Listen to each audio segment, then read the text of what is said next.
राधा ने आपका वचन तोड़ दिया? इसकी पुष्टि मुझे स्वयं राधा से करनी होगी।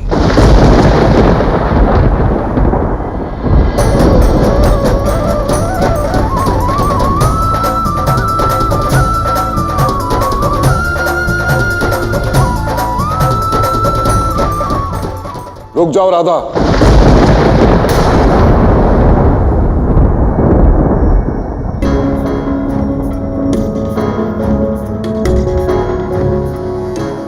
क्या हुआ बाबा? मैं तुमसे एक प्रश्न पूछना चाहता हूं राधा, पर इसके उत्तर में मुझे केवल और केवल सत्य सुनना है और उसके अतिरिक्त और कुछ नहीं। कैसा प्रश्न? क्या तुमने कृष्ण से 7 पग की दूरी का वचन तोड़ दिया है? उत्तर दो। असत्य कहने की चेष्टा भी मत करना तुम्हें तुम्हारे माता पिता की सौगंध। नहीं बाबा, मैंने आपका वचन नहीं तोड़ा है। चुप! झूठ मत कहो तुम। नहीं जटिला, मुझे पूर्ण विश्वास है कि राधा अपने माता पिता की सौगंध पर झूठ नहीं बोलेगी। अच्छा, तो मेरी ओर से भी एक प्रश्न पूछ ही लीजिए स्वामी। मैंने इतने सारे कार्य जो इसको सौंपे थे, क्या इसने अकेले पूर्ण किया? हाँ माँ, ये सभी कार्य मैंने अकेले ही किए हैं। असंभव। बोल तो ऐसे रही हो जैसे मात्र एक चुटकी बजाई तो सारे कार्य हो गए। क्यों? यदि यही समझना है तो समझ लो कुछ ऐसा ही हुआ है। मैं राधा के साथ हूं, पूर्णता साथ, क्योंकि ये सत्य कह रही है। उचित है फिर। आवश्यकता नहीं होने पर भी कंस की चुनौती स्वीकार की तुमने और नवरात्रि के 9 दिन अपने घर बार भूलकर उस हाट को सफल बनाने में लगी रही। तो अब राधा, अगले 7 दिन तुम केवल अपनी गृहस्थी में ध्यान दोगी और घर संभालोगी। अगले 7 दिन तक तुम इस घर की चौखट को नहीं लांघोगी। मैं अपने सारे कार्य पूर्ण कर ही रही हूँ, तो फिर इस रोग की क्या आवश्यकता है?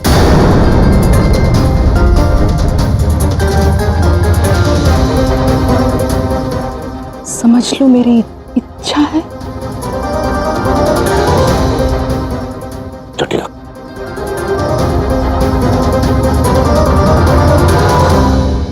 वैसे जटिला उचित कह रही राधा। तुम घर से बाहर बहुत रही, अब कुछ दिन घर में रहो और अपनी गृहस्थी संभालो। और यदि कभी घर के बाहर निकलो भी तो उस कृष्ण के घर के आसपास भी नहीं जाओगी। उस नए कुसुम सरोवर के आसपास भटकता रहता है वो कृष्ण।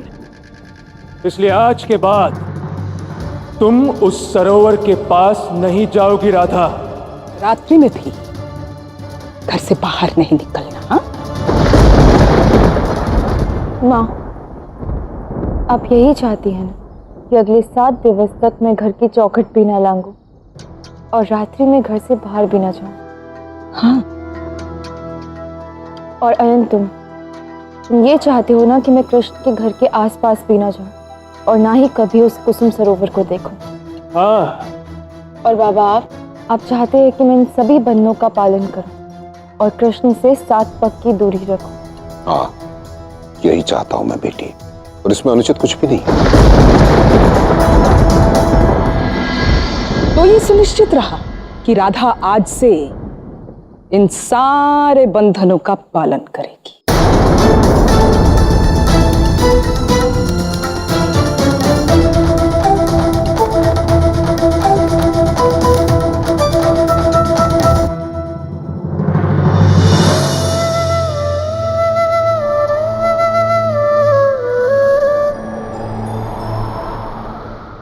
कान्हा, अब ये कौन सी नई लीला है?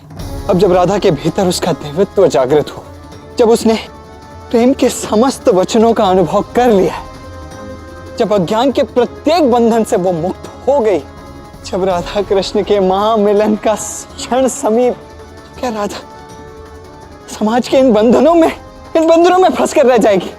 कहो कान्हा, कहो, क्या इतनी लंबी और कठिन यात्रा का ऐसा दुखद अंत होगा? क्या प्रेम से भरी हमारी उन्मुक्त राधा, उसका कृष्ण प्रेम समाज के समक्ष पराजित हो जाएगा? क्या यही होगा राधा कृष्ण की महान प्रेम गाथा का अंत? कहो कान्हा। नहीं ना, ऐसा कुछ नहीं होगा। परिशुद्ध प्रेम सारे नियमों और बंधनों से परे, और हमारी राधा प्रेम की पराकाष्ठा है। संसार का कोई भी नियम, परिवार का कोई भी बंधन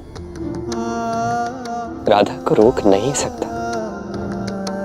तो ये तो तुम्हें ही राधा को समझाना होगा ना कान्हा। इसका ज्ञान तो तुम्हें ही राधा को करवाना होगा। मैं केवल राधा से प्रभावित होना चाहता हूं, उसके निर्णय पर अपना प्रभाव नहीं डालना चाहता। राधा अवश्य आएगी, और यदि आज रात्रि वो नहीं आई, यदि वो इन नियमों के, इन बंधनों के जाल में फंस गई, तो मैं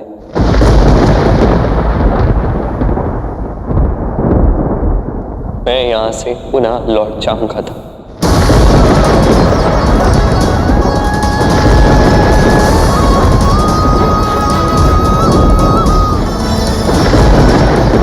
काल चक्र में, भव चक्र में ऐसा पहली बार होगा कि नारायण का अवतार उसका अवतार कार्य किए बिना ही लौट गया।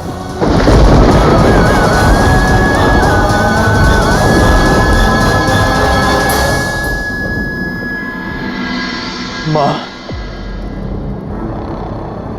तुम मानती हो कि राधा उस कृष्ण से मिलने जाएगी?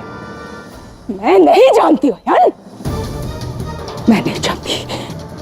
मैं मात्र इतना जानती हूँ कि इन 7 दिनों में राधा कोई ना कोई भूल अवश्य करेगी, और उसकी एक भूल उसके नाश के लिए पर्याप्त होगी। हमें राधा पर दृष्टि रखनी होगी। वो कभी भी उस कृष्ण से मिलने जा सकती है।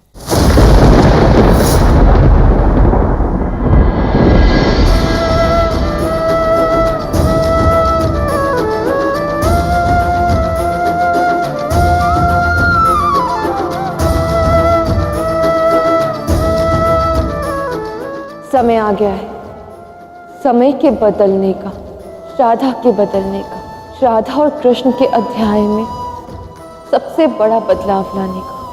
अब परिवार का ना कोई नियम होगा, ना समाज का कोई बंधन, और ना संसार का कोई बंधन। अब होगा तो केवल मिलन राधा कृष्ण का। अब कुछ होगा तो केवल प्रेम।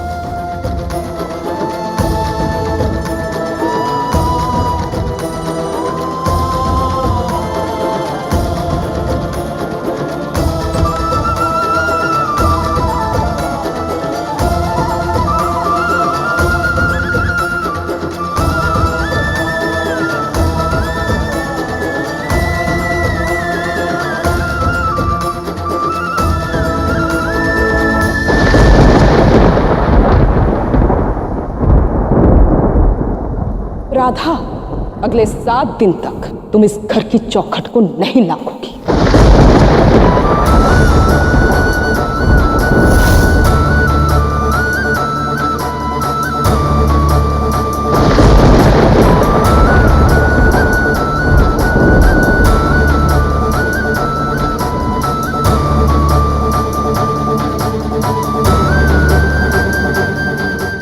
रात्रि में भी घर से बाहर नहीं निकलना।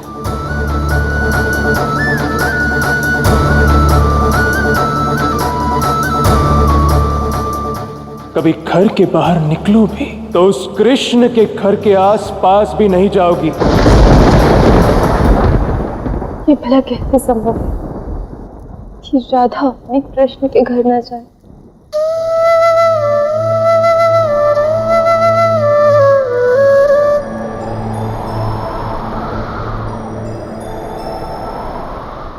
कृष्ण का घर अर्थात मेरा घर, कृष्ण की हर वस्तु प्रिय है मुझे।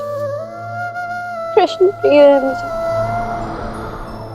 और मैं आज ही अनंत तक इस घर के पास आकर कृष्ण को अनुभव करूंगी।